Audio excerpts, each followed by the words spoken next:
On DC News Now at 4, a longtime teacher turns herself in after being accused of attacking a student. The disturbing details out of Fairfax County. You have to invest in transit. Transportation concerns for RFK Stadium. How fans could get to and from the game as DC nears a deal to bring the Commanders back home. After dry conditions today, showers and storms will return on Thursday. We'll let you know when and where those will start to develop. Also, a change of venues after a World Pride performance is canceled at the Kennedy Center. And a kangaroo seen hopping down a highway. We'll tell you where it escaped from. You're watching the station covering all of the DMV. This is DC News Now. And thank you for joining us for DC News Now at 4. I'm Mark Hall. And I'm Tosin Fakile in for Annalisa Gale this afternoon. We begin with a check of your forecast. Heading outside right now with a live look. It is yet another warm, beautiful Wednesday right here in the DMV. Tosin, I had another nice walk today. It was not tough to come back because I had to come back. But meteorologist Damon Madsen joined us now. Damon, get me out of trouble. I appreciate the pivot, Mark. I appreciate yeah, because I mean, hey, I get it. I get it. This is the kind of weather you just want to be outside in the entire time, regardless of what you got going on today. And hey, folks, look at these temperatures. Yet again, we've made it back mostly into the 80s, but unlike yesterday, it's not almost to that uncomfortable level. Middle to upper 80s is what we had on Tuesday with a little bit of humidity trying to join the mix today. We took a small step back. It's right at 80 in the district. Also the same for Hagerstown, a few upper 70s mixed in out toward the I-81 corridor, the Allegheny front. You do still find warmer temperatures, though, in those middle 80s south of I-66 in Virginia and over into southern Maryland. And that has a lot to do with a front that just drops south of the DMV here. So as you get closer to that, the winds are mostly lighter. We were able to build up those temperatures, but a pretty decent northerly breeze can be found from DC northward, and that's what has helped to keep the temperatures down by about 5 degrees compared to yesterday. So we'll continue to have those spectacular conditions. And how about this too, folks? This evening, first 8 p.m. sunset of the spring, and now we'll continue to have, of course, even longer days moving forward. Now, as we head into the night, of course, temperatures start to drop, but we should stay comfortable into Thursday. Now, it's been quiet today, but could showers and storms return on Thursday? And if so, when and where? We'll have a full look at your forecast coming up here in just a bit. We love the good news, Damon. We'll take it. We'll talk to you soon. We have new details just in the case of Kilma Abrego Garcia, the Maryland man wrongly deported to an El Salvador prison. A federal judge has once again directed the Trump administration to report on its efforts, if any, to return him back to the United States. Last week, the judge temporarily halted orders for the administration to provide information on what it's done. Now, that temporary pause deadline is today at 5 p.m. Meanwhile, in an interview last night with ABC News, President Donald Trump said he could return Abrego Garcia to the U.S. if he wanted to. Now, for weeks, the Trump administration has alternated between admitting Abrego Garcia was mistakenly deported and insisting the U.S. has no power to bring him home, despite orders from the Supreme Court. Abrego Garcia was deported to the prison last month, despite not being charged with a crime. You're taking a live look right now at Maryland's Chesapeake Bay Bridge. Earlier today, a small plane crashed into the water after veering off the runway at the nearby Bay Bridge Airport. That's in Stevensville. And investigators say the pilot escaped without injuries. No one else was on board. The airport is closed as the investigation continues.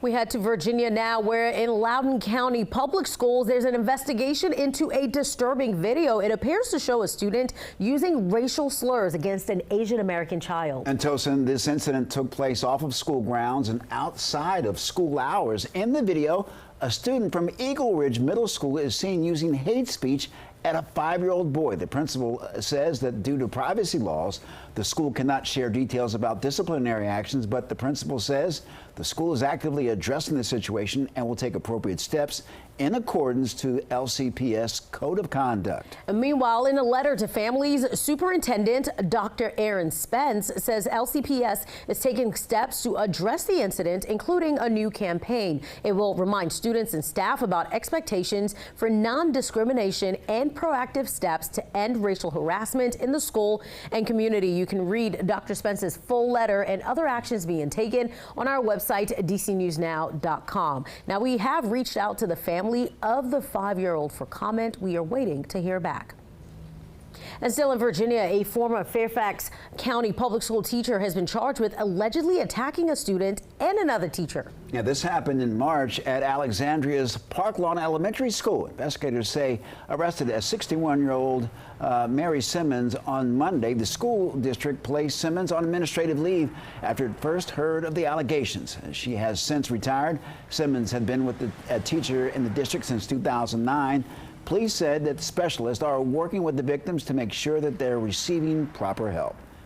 And we're working to learn more about a multi-car crash in Montgomery County in the outer loop lanes of I-495. It happened before noon between Old Georgetown Road and Bradley Boulevard. At least 3 cars were involved, and first responders say that there were several patients. The crash caused heavy delays on the Beltway and rerouted traffic onto I-270.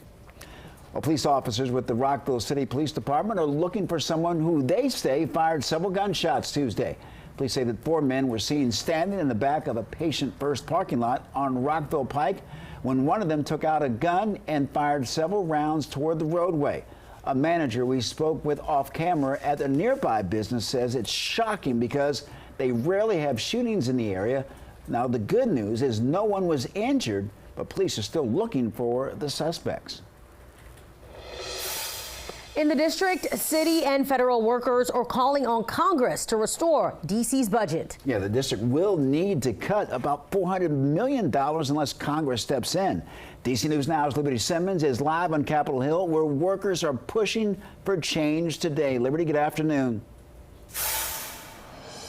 Good afternoon, Mark and Tosin. Well, these D.C. workers rallied here on Capitol Hill. They want the D.C. Local Funds Act up for a vote, and that would help prevent about $400 million in budget cuts and allow D.C. to spend its own funds. But some House representatives say they don't support it.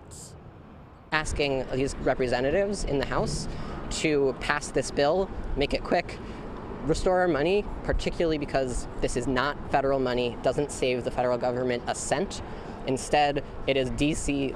taxpayer money that we already have in the bank. District workers with the American Federation of State, County, and Municipal Employees were on a mission to get the support of members of Congress. We need to have these funds released. If they're not released, that could result in hiring freezes, no overtime, and furloughs. I've gone through a furlough before, and it's cruelty. This comes after Congress passed a spending bill in March that forced D.C. to revert back to its 2024 spending levels. Workers are now urging the House to pass the D.C. Local Funds Act to fix this and prevent about $400 million in budget cuts. Trash is going to be impacted, water is going to be impacted, schools are going to be impacted. But some representatives say they won't support the bill. Representative Andy Harris of Maryland released a statement saying, in part, we should use this opportunity to make certain that D.C. isn't wasting money on ideas like DEI or reparations. It is the fourth quarter, 2 minutes on the clock, and we need a Hail Mary now. Meanwhile, President Trump has previously called on the House through social media to take up the D.C. funding fix that the Senate passed and get it done immediately. For now, live here at Capitol Hill, Liberty Simmons, D.C. News Now. Liberty, thank you for that report, and we'll hear more about the battle brewing over D.C.'s 2026 budget. Mariel Carbone will join us with the full report in our next half hour. In the district, dozens of protesters were out today blocking streets and holding signs expressing their rallying against President Trump and his administration's first 100 days. Protesters criticizing the president's policies they say are hurting immigrants and the working class. To help folks who are struggling, cutting those programs like Medicaid, SNAP, food for hungry seniors like Meals on Wheels, that's not moving our country in a positive direction. The president gave a speech yesterday in Michigan proclaiming the U.S. to be a free and sovereign nation once again. And President Donald Trump has dismissed many of former President Joe Biden's nominees to the U.S. Holocaust Memorial Council. Amongst those dismissed, former First Gentleman Doug Emhoff. Emhoff, who is Jewish, criticized the move, saying Holocaust remembrance should never be politicized. And there's a new venue for one highly anticipated performance for World Pride. Yeah, the International Pride Orchestra will perform at the Strathmore Music Center in June. This comes after the orchestra says, Strathmore. The orchestra says that they were disinvited from the Kennedy Center after recent actions by the president to reshape programming in line with his agenda. The orchestra concert is designed to showcase LGBTQ+ artists, allies, and drag performers from around the world. They'll also be joined on stage by the Gay Men's Chorus of Washington, D.C. The Strathmore employees say that they're excited to host the event, saying that art should be accessible for everyone. It doesn't matter who you are, where you came from, what your background is, your sexual orientation, your religion, your race, none of that matters. The art on the stage here, really takes away those divides, and it brings us all together. Well, the International Pride Orchestra concert is Thursday, June 5th at 7:30 p.m.